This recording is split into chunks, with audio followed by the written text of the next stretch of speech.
day, gardeners. It's a nice cool day. I think our heat wave is finally over here in Ottawa, Ontario, Canada. I'm in a zone 5A. My name's Cynthia Wood. If you haven't been on my channel yet, I just made this garden like starting 2 years ago, and in my last video I was like, I don't know if I'm gonna do any more videos because I'm kind of done with the landscaping. So then I was like, well, what am I supposed to do after this? Well, yeah, there's maintenance videos and things, tips and tricks that I can do. So every day I do come out into the garden space and do a little bit of maintenance or moving things around. So I can share some of that with you today and what I've been doing these last couple weeks. So one thing I found was really important was to know every single plant you have in your garden so that you can identify it when it's coming up and know the spread and the size by, you know, looking up that information. So besides a Pinterest board of every plant that I've purchased, I found that I still didn't know where I put them in the garden. So labeling for at least the first year until you memorize your garden is really handy. I just bought these little thin things on Amazon. I don't actually love them because if you have really a hard compacted soil or clay soil, this part bends easily. And anyway, so it's okay. And then the marker is kind of wearing out, so I'll put the link down anyways, but I decided to buy like a better garden marker, and that's coming in soon, so we'll see if that's better. So this tip is to use stakes, how to use stakes in the garden. So these are plastic stakes that you can find almost at any garden center. There's lots of different heights, and I got, I think, 4 different kind of heights. And then you can get some Velcro tabs that you just cut up to various sizes and reuse. So what I do is anytime something is flopping over, what I can do is stake them up. Like delphiniums, you need a whole large stake in advance because they get up to 5, sometimes 6 feet tall. And you would put the stake directly next to, I think I have one, yeah, I do. Right here, you can see, I have one right here, yeah, directly next to the delphinium. And so the stake ends up looking like the green stem it belongs with. So you don't even really see it. You just have to have the proper height. So make sure you get all kinds of heights if you're into really tall plants. The other thing I use it for is the crisscross method. Crisscross method under a floppy perennial will help keep them up because they'll splay out in this area. So I have one cross already put in on these liatris, anyway, blazing star right here, and they're flopping over. This is like, I don't even know how, I think this got it's got like seeded here somehow because I had the short variety right there, and then these are like, I don't know, but I like them because there's a big hole here anyway. So I have up here the crisscross method, and you can use like a larger, like I almost feel like I need the larger stems. There's one, there's 2, and then they kind of like lean on it. Yeah, I need a larger one. So you can get all different varieties of stems, and you can kind of fit them in between here and just put them in a crisscross method, and it'll kind of hold it upright a little bit more. There you go.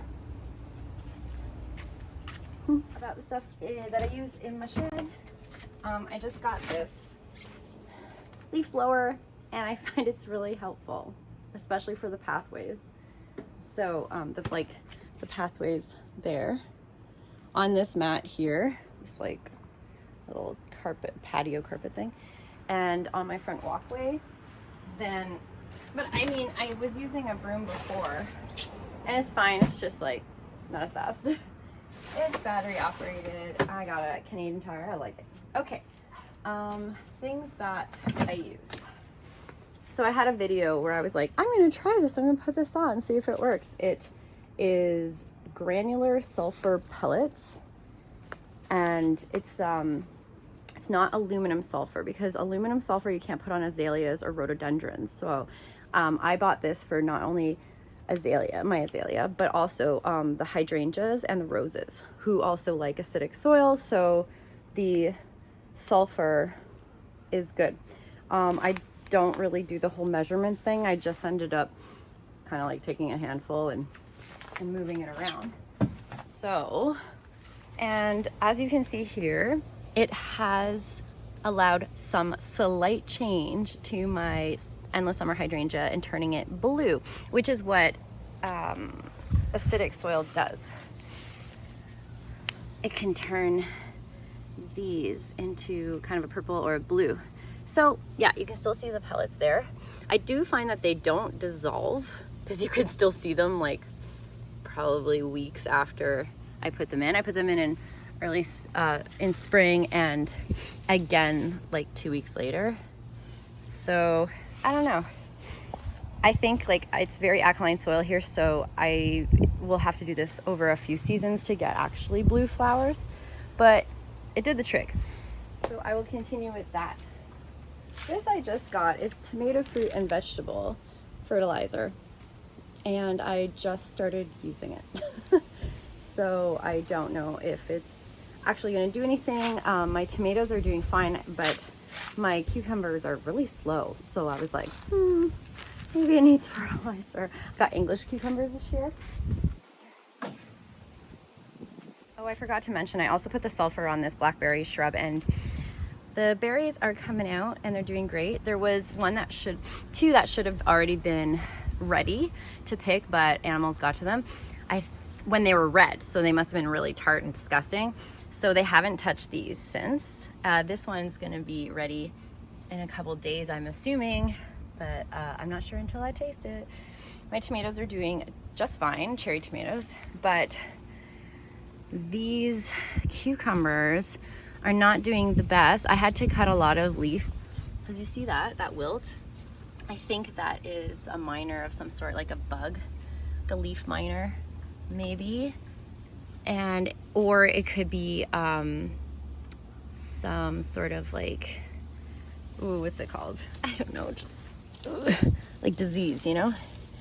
So I've been spraying it with antifungal, and also with it's like a 3-in-1 combination. I'll show it to you, and I'll show you a cucumber like once I see one and how silly it looks. Yeah, I don't know. It does not look like an English cucumber. Whenever it's stunted like that or deformed, I read that it was because it wasn't pollinated fully. And so I don't know what's going on. So I gave it some fertilizer food just to see if that would alleviate any issue. You can also hand pollinate with like a little paintbrush on the flowers, but that takes a lot of effort, so I'm not gonna do that. I'm not really a huge veggie gardener right now anyways, maybe one day, but not right now. So next up, it's just like an all-purpose fertilizer. I decided to try that this year, and Garden Fundamentals, who is a YouTuber, well actually he's like a blogger originally, but then this guy made he wrote books and he follows the science behind gardening. He's based in Ontario, like Kitchener area, and I follow him on YouTube, and I'll put the link below, but he explains in great detail, scientific detail, what these 3 numbers mean. And the first one is nitrogen, second one's phosphate, and the next one's potassium. And the first one is said to be about just like making the plant healthy and like greening it up, you know, the leaves and all that, and helping in that way. And then the second one number is supposed to be to help with root development and blooms, and that's the potassium. Phosphate. Second one's phosphate. I just said that. So between the nitrogen and the phosphate, this guy is saying that you shouldn't, depending on your soil, of course, he's like, always test your soil out, exactly what nutrients are already in the soil and what nutrients you are lacking, so that you know exactly what to do. But he said we shouldn't focus, like the studies prove that we shouldn't focus so much on that, and that we should be putting in more nitrogen, the first number. So he was recommending just make the plant healthy. Phosphorus is actually like provides it with an iron deficiency. And anyways, I'm not entirely sure. You'd have to watch the whole video because it's very sciencey. And I'm gonna trust his judgment, because he also has like almost exactly the same type of soil I have. I've been watching his gardening videos, and it's like heavy on the clay, but it still has like good drainage because it's like a hilly kind of area he has, and mine is on a slope. And so yeah, so I'm gonna follow that. So I bought this one because it has a lot of nitrogen, and he's like, just put that in. So I'm like, okay. So I put that into areas in which I wanted the plant to be a bit stronger and to grow more, because it's like a tiny little plot that I put in. And I just noticed today that I didn't do the dianthus because they were doing so well this spring, but they're getting too much water at the moment with all of our crazy amounts of rain. So I'm just gonna add a little bit of this to help them, and hopefully I might even like block off, if it rains like crazy again, I might even block it off because they need to be dried out. So the blooms are done on this one, but this dianthus is healthy. It looks exactly the way it should look right now. My other two, this one, it started with this one, and as you can see, I even cut out a little bit because I wasn't sure if it was, I don't know, a disease of some sort. I wasn't sure if it was fungal, but I read up that it's probably just too much water. And sure enough, like you can see that these like rocks here, that's just from the patio being made. Look how close it is. And there's also sand in there. So I was thinking like it's gonna have great drainage in this crazy clay soil. But obviously it's struggling a little bit, probably just from too much water. I'd rather it just be a too much water problem than it being like, you know, fungal or some other problem. So I'm just adding just a little bit, because I also don't want to like shock the plant or anything. And this is again just like trial and error, right? So I'm just gonna do that. Just use any old tool to work it into the soil. Oh, don't mind this poor bee balm. It was being eaten alive. You can still see some there. And so I chopped it back. I didn't notice it. It's such a small little plant, and these were kind of big, full of flowers, and hiding it. This was like, it was in the bee balm that I have, like its mother plant is all the way in the back, and this was just a side shoot, and it was a tiny, tiny, tiny little nothing. And so I planted it here, like hoping for it to grow a little bit, and it just got killed by some sort of bug. But not killed, right? So it was looking like that. And I was like, oh, I'll just cut it back and maybe it'll regrow properly without bugs. Like I thought it was like a spring bug problem or something. Okay, there we go. I also use this fertilizer right in these annual plots of Mandevilla climbers. It's like climbs to the top, it's not ready. Like I think this will look the best like at the very end of summer. But and the petunias. So I think, I don't know if it's that or if they're just awesome, but they're looking great, I think. So just water that in after you mess it around. It rained again last night, so it's already like damp. I'll just water it like very lightly because again, I think the problem is too much water. All right, now the 3-in-1 spray I was telling you about when I have no other choice, where I'm like, oh my gosh, I'm gonna lose my plant, or I'm just getting fed up, you know, and I'm like, I'm trying to be as organic as possible. I'm trying to allow the pests in and be like, it's an ecosystem. I asked for it. I can't put a bunch of beautiful things and plants and natives and not ask for bugs to come in and start eating them. Like, that's just part of nature, right? So that's fine.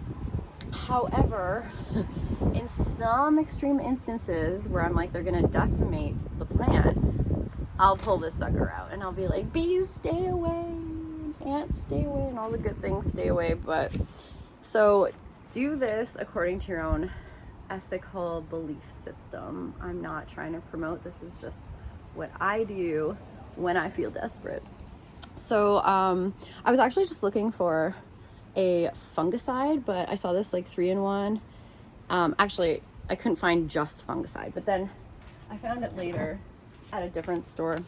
Here's it in concentrate of just the fungicide. Now, the fungicide is I believe it does not hurt any other bug or pollinator.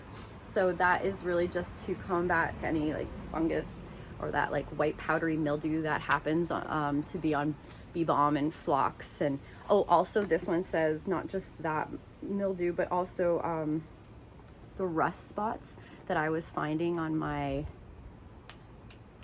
serviceberry shrub and on the azalea. So I was like, I might as well just buy this and see how it goes. So I've been like putting it on, and I gotta tell you, I started first with the phlox and the bee balm because they had some like major white powdery mildew, and the echinacea even had a little bit last year, and I was like, that is not happening. So even though I have not seen any powdery mildew start up on any of those plants yet, I just like sprayed this on it. Not this one, my old antifungal one that I emptied. I used that in the spring and was like trying to be preventative, and it worked. I think it worked. Otherwise, I'm just like lucky I don't have any white powdery mildew this year. All of them are like perfectly green at the moment, and we've had a ton of rain, which is why I started doing it. There's just so much rain. So that, I have to say, that works. Now, the rust, I only just like realized when I was like reading the details that it also prevents rust from forming. So I put this on the azalea and the serviceberry only like last week, and so I'll have to give you an update on that in a couple weeks. And I just sprayed it again today.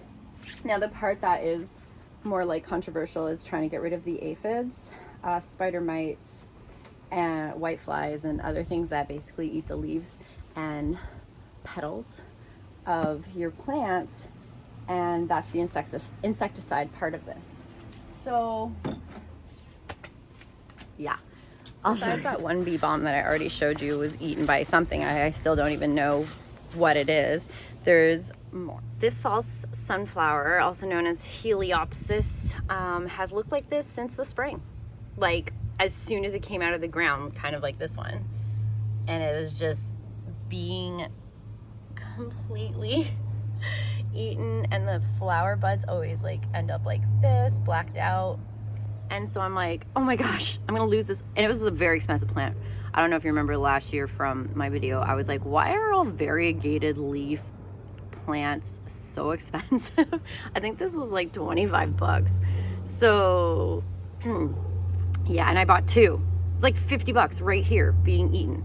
So I'm like, desperate times mean bug spray.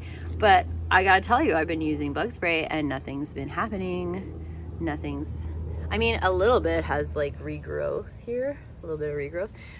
But I don't know if it was their location. One was over here, like right there, where that lily is now, because I switched it. And the other one was tucked inside there. So I haven't been spraying them a lot. Like I literally sprayed them 3 times over this entire season, and that's obviously not enough because I always hesitate using the insecticidal soap. So I've been now doing it like after every rain. So we'll see. I've also, when I cut back my salvia, I noticed it's like, oh, you cut back the salvia? I'm just gonna eat it now, whatever is eating it.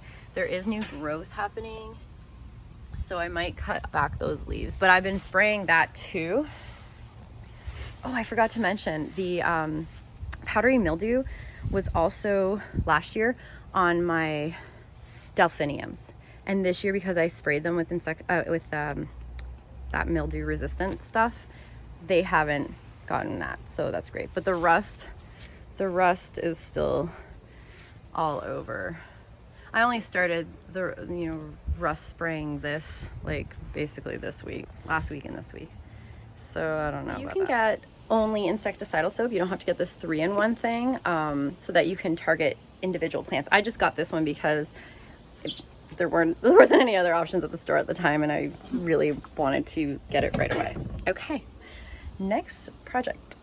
I forgot to mention that to get rid of Japanese beetles and any type of like caterpillar or worm, not caterpillar, well, yeah, maybe worms that you don't want on your plants, that are not like pests, not like to make butterflies, but to the noxious ones, okay?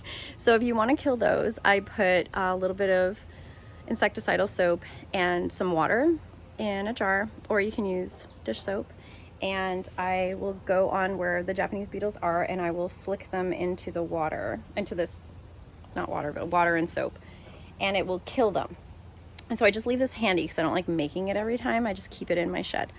And I'll find them mostly on this here rose mallow, hardy hibiscus, my roses, which they decimated in like 2 days when I was away, and sometimes my sand cherry tree right there. And so worms that I will find will be on this hydrangea in the early spring, and I did a video on that. You can either put them in here, or now I've realized that since I'm getting a few on my 9 bark, what I do is so it's gross, but it works. So what they do is they come in here and they make a nest inside, and then you'll see that the leaf is closed. So when I see that the leaf is closed, I just smush it. And then basically I smush the worm that's inside of there. It's like a sawfly worm. And I smush it because it's just like, you don't touch it, you're touching the leaf. And then you kind of like open the leaf so that it just dries out, and then it's fine. Or you can plop them in here, whichever. Now last year I made a video about how to divide perennials, and I did it in the method where I dug out an entire perennial.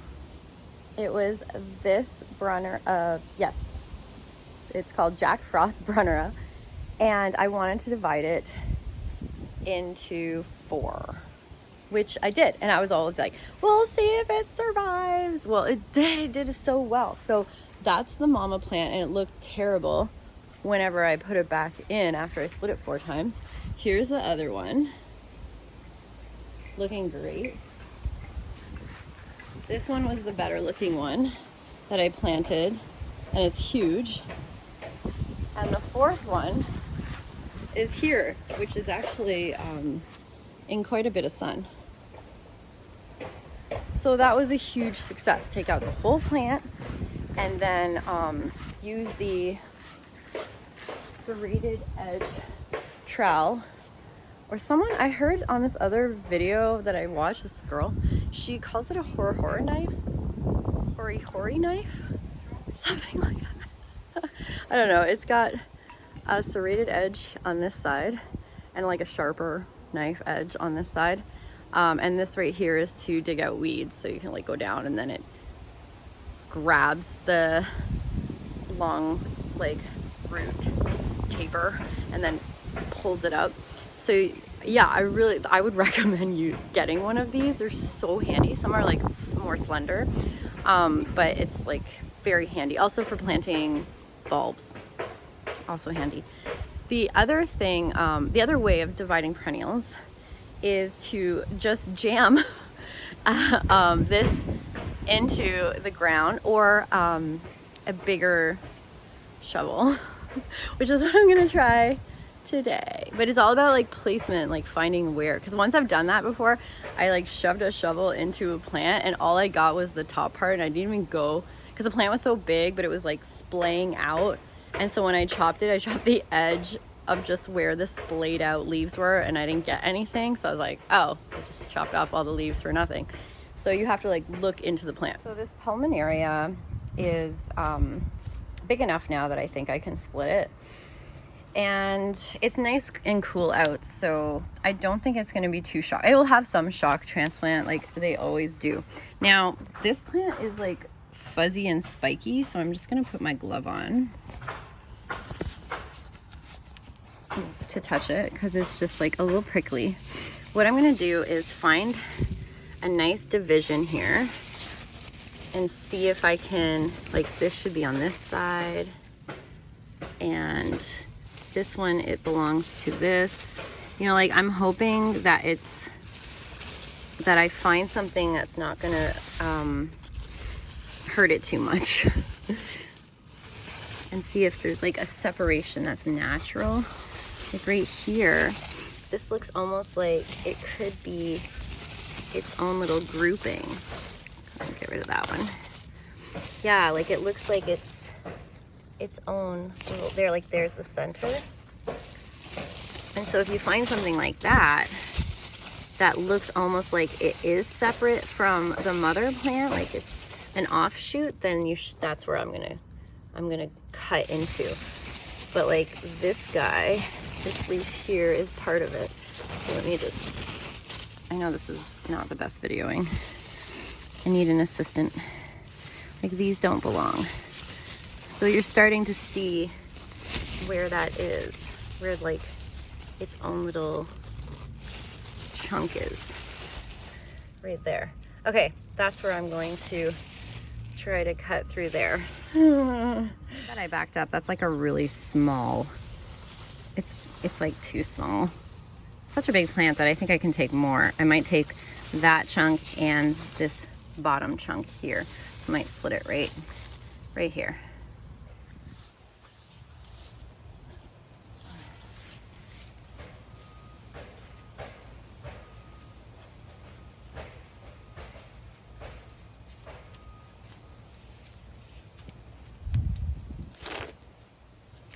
Oh, that crunch sound.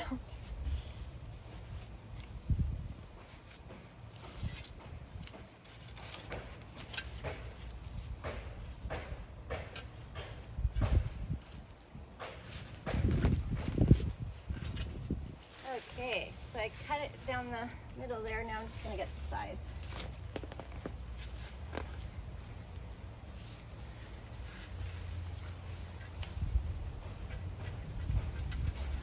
Tease out the dirt. Ooh. Okay. I'll have to water that in because even this plant got a shock, right? Using itself here. It'll be okay. I'll put the scragglers over there. So this is what we're left with. We have some roots. So it should be okay. Wait, can you see? Yeah, okay. So it should be fine. It'll just look a little rough this year. There we go.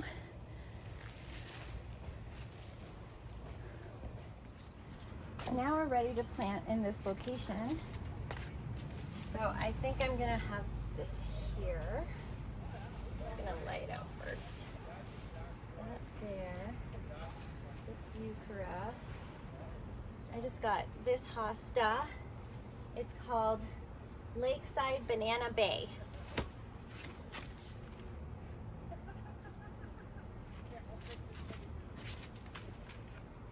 And then this one, which was a lot cheaper, maybe because it was like looking a little rough. First Frost. It's got a blue tinge and some little bit damage, but it'll be fine. Right there, it'll get bigger. They both get like, this guy can get like 3 feet wide and 2 feet tall, and this one can get like 2 by 2, and that one, well, you saw. So, I don't know. I don't know if I want to switch these.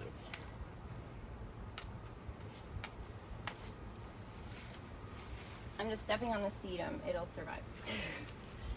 Like this one will go here and this one will go here. With the little purple heuchera there. Oh, I hate when I don't one's kind of gets bigger, I think, than this one. That one is blue, and it'll look good next to the purple. Yeah, okay. I'm just gonna hope that that first frost really grows. Yeah, okay.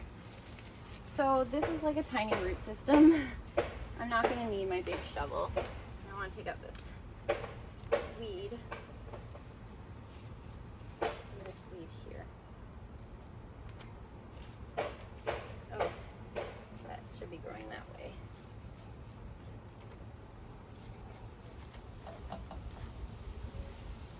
So I think even like move this forward into the seed. No, I want to use it here. Yeah. Yeah.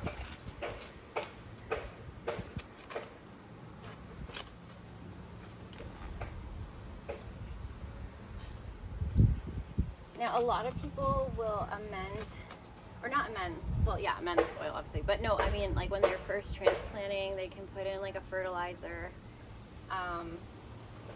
something tone, I don't know, plant tone, is that it?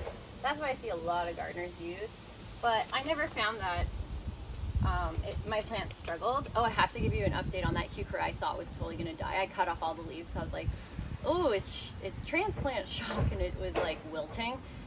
So maybe plant tone prevents the wilt, but your plant's gonna survive. Like from transplanting, oh my God, they're so resilient.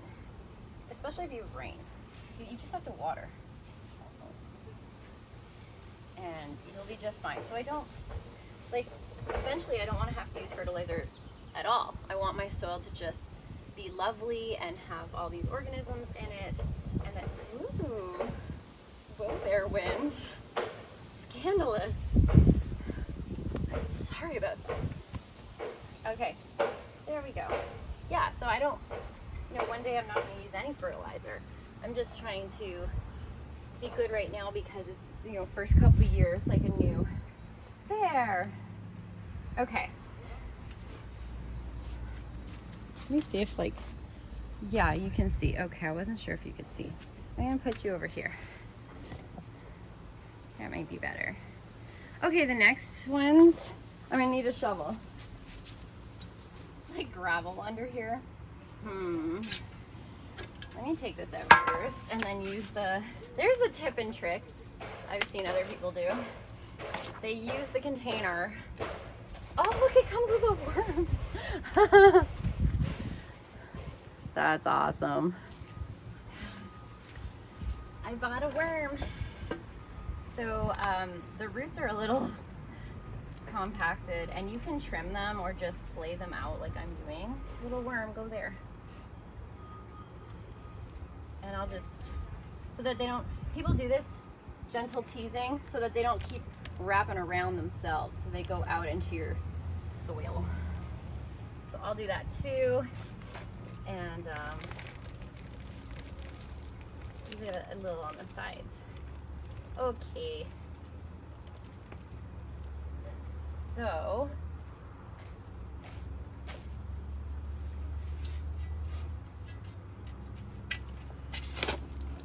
crunchy. So this, I guess you need a larger one, which I have some, but I'm too lazy to go get it right now. So then, if you had a larger one, you could do that. So I got it go pretty deep. Ooh, okay, so you see it's topsoil and like compost, and then this stuff it looks like sand and clay, no, mostly clay, and then there's a bit of gravel from the construction of this home. Under here was, I think it was a driveway that crumbled. So I'm dealing with a lot. Yeah. But they say that if you have clay soil, that having sand and gravel is actually kind of good for drainage, because clay soil keeps the moisture. I think this is a wire. It's like, yep, it's a wire. I don't know. You know how like when they build homes, it's like they just put fill in and they just like leave all their crap. I mean, I don't blame them, like tough job. I don't want to say anything bad. Okay, so I dug too big of a hole. It is on a slope, so it's a little confusing. Okay, fill it back in, press down the edges so you don't leave any oxygen holes. Keep your tag, unlike me last time, unless you hate the look of tags in your garden. But it's just until I memorize it. This one is First Frost. Yeah, it's kind of like my Autumn Frost at the back, but First Frost. Okay. And then I'll do the second one. Oh, right, I have all this soil. Okay, so I'll use this soil for something else.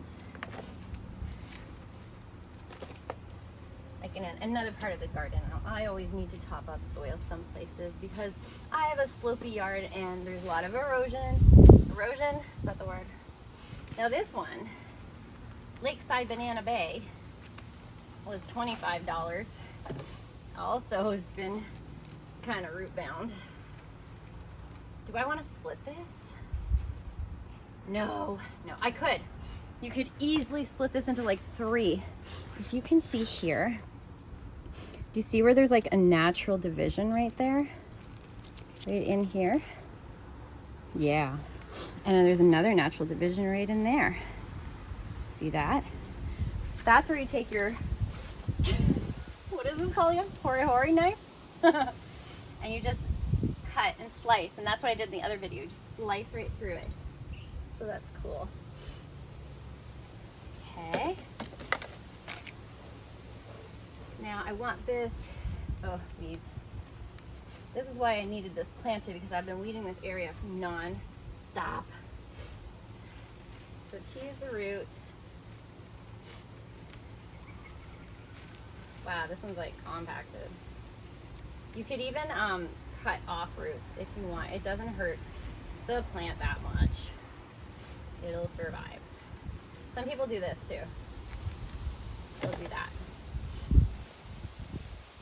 If I was seeing it going in a circle, I do that. Okay. Oh, that was good.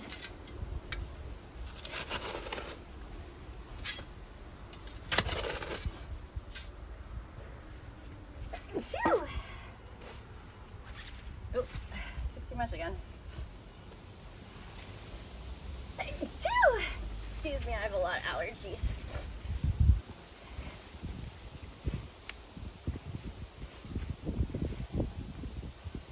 Okay.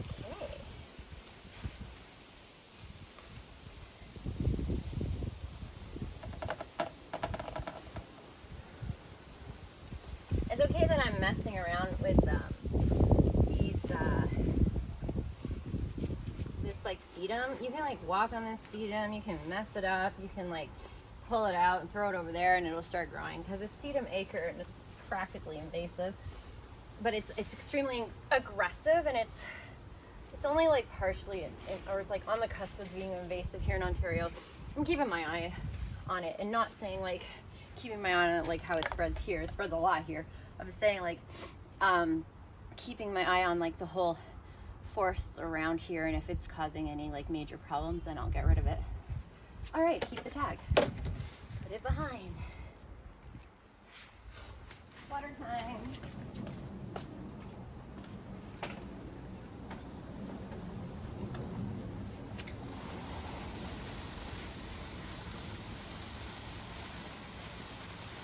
So give it a good deep soak.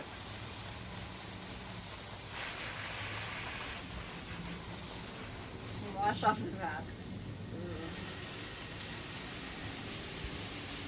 The mess I made.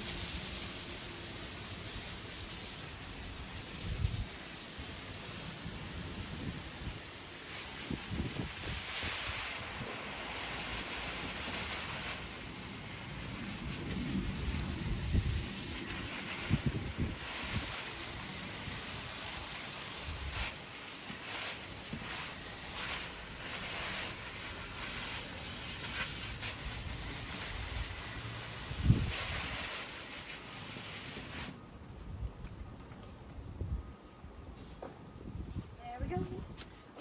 Garbage. Okay, I'm gonna be super real with you guys for this next tip and trick. It's not even a tip and trick, it's just for all of you out there who have crazy allergies while gardening. I know you do, and it's such a nuisance because you're like on a roll with something. You don't want to stop to go inside your house, get a tissue, or like have tissues and then millions of tissues. Like, so I went and I bought like your traditional hanky. Like an actual thin cotton handkerchief.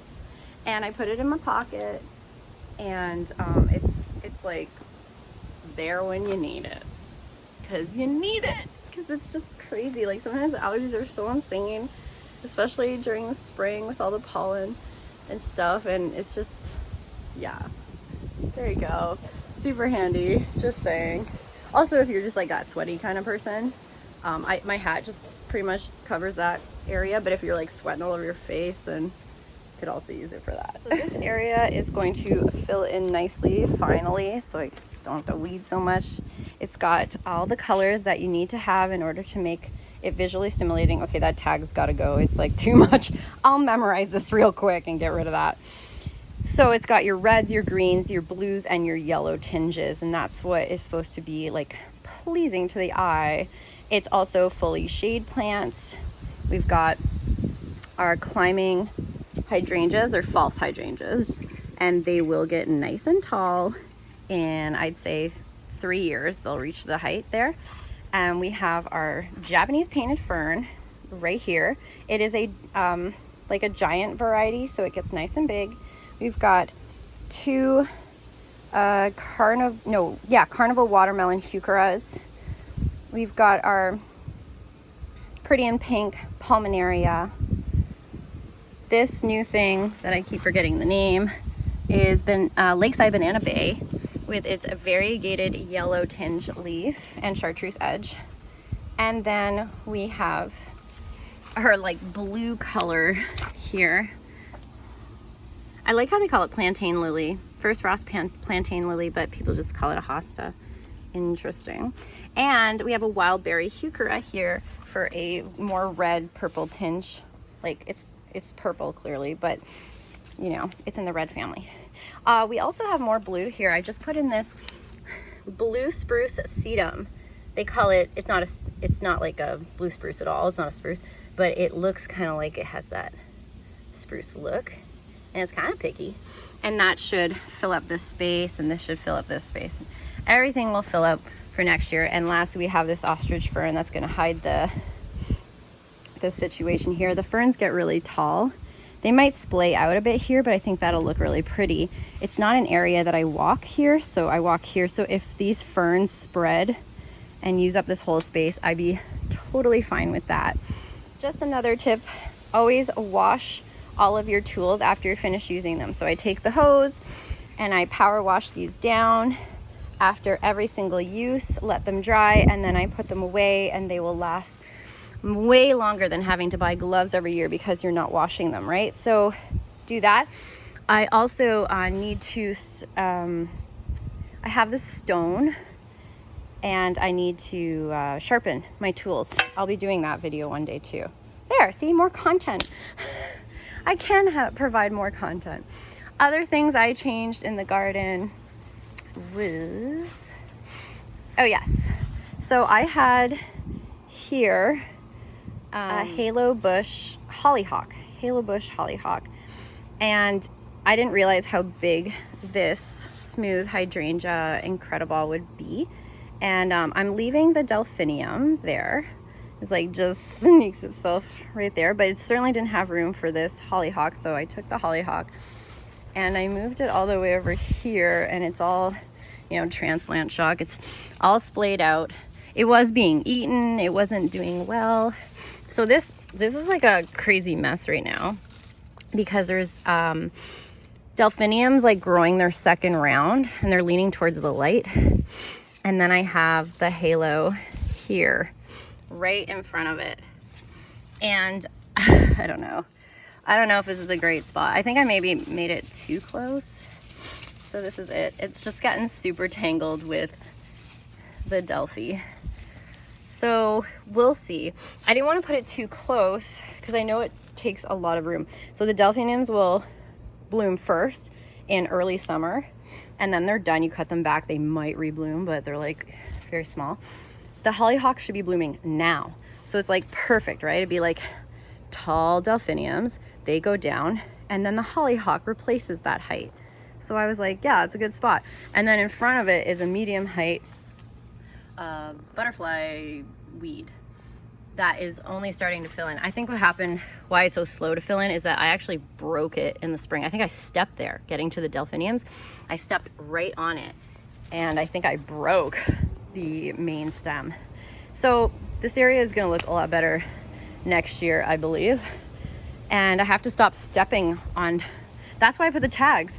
I think I was like literally stepping on new growth, new spring growth, and that's why some of my plants like didn't come up or came up late or whatever. So I need to put in stepping stones, like a stepping stone here where there's nothing, and a stepping stone there where there's nothing, and I'll know not to step on my plants. Yeah. Experiment, I tried propagating this over here.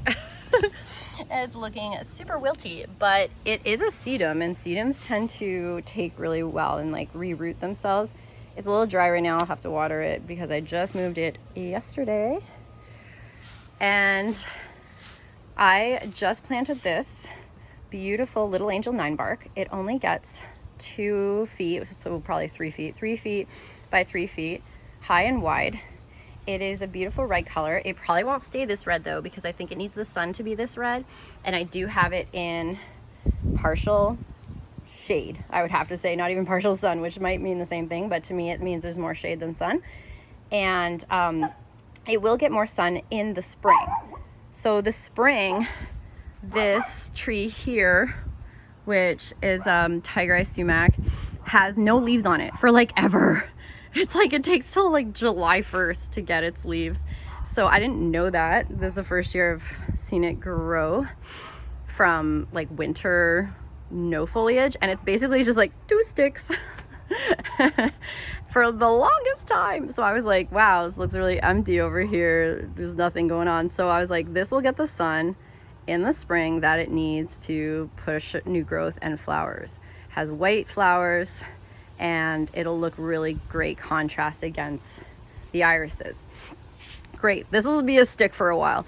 And then once this fills in, it creates a little bit more shade, but that's fine because then now this is the like beauty impact, right? So I think it's a really good combination. I think it looks beautiful with that blue variegated leaf of the iris, and then you see that red tinged with sunlight. I mean, it's drop dead gorgeous in my opinion. So I'm really happy about that. The other thing I moved yesterday were these lilies. Sadly, one's not open on this side, but I see one open on the other side, so I'll show you what that lily looks like. It's pink cotton candy. It was tucked between this dogwood and that rose bush, and so I thought it was tall. I put it back there because like the irises are super tall, so you can see them, but they're not as tall as I thought. So I was just, you know, flowering into the shrub. So I moved it here, and I think it really, like, you can't tell. I'll show you. Okay, it's over here. It's over here. It's over here. It really picks up on the red of the 9-bark, that deep red color right there. So that's what the that's what it looks like. So there's one here, and there's another of the same iris here. I split one plant into like 4. Oh, and there's one here. So 1, 2, 3, and then all the way over here 4. That was like a $20 plant, I think. So I divided it like way too early, so only this clump and this clump bloomed this year, but that's fine. This clump is, you know, forming its roots, forming its leaf, and then this one too, and they'll bloom for me great next year. Or there's still time. They might bloom for the next 2 weeks. I don't know, like they might push out a bloom or not. I'm not sure, we'll see. Well, that's it for today. I hope you enjoyed watching this video, maybe learning a little something about the tips and tricks I provided. The last tip I wanted to let you know is you probably see me wearing my Crocs around, and I don't recommend them because they got holes and they're so like wide and they're not like right next to you. So I don't actually recommend the ones that have holes. Definitely the ones, and not just Crocs, like any type of kind of washable shoe that doesn't have the holes, that's what I need. And that is more like framed to your foot so the soil doesn't get in, like this area. So at the start, you probably, if you were watching in the spring when it was cooler, I didn't want to wear my Crocs because it was cool out. And so I was wearing Toms, and those like hug your foot, but they're made of cloth. So it's like they get wet and then it gets really gross, right? I mean, you can throw them in the washing machine, but then it starts to dissolve the fabric. So I am looking for a shoe, a gardening shoe that's fitted to your foot so the soil can't get in. You can wash it off with a hose, and that obviously is comfortable and doesn't make you like grossly sweat either. It's like nice and cool. That's what I'm looking for. So if you have any advice on shoes, I would love to get some recommendations on a brand. Yeah, okay. I hope you guys have a lovely day, and I'll see you in the next video, as I'm sure I can figure out some content. And I hope you have a great gardening season for August. Yes. Okay. See you. Like, subscribe, follow my journey from the start. You'll see this whole place was like empty. There was nothing. It was just grass. So if you're interested in watching the whole process of how this came to be, including this cute little patio, then yeah, start from the beginning. Okay, see ya.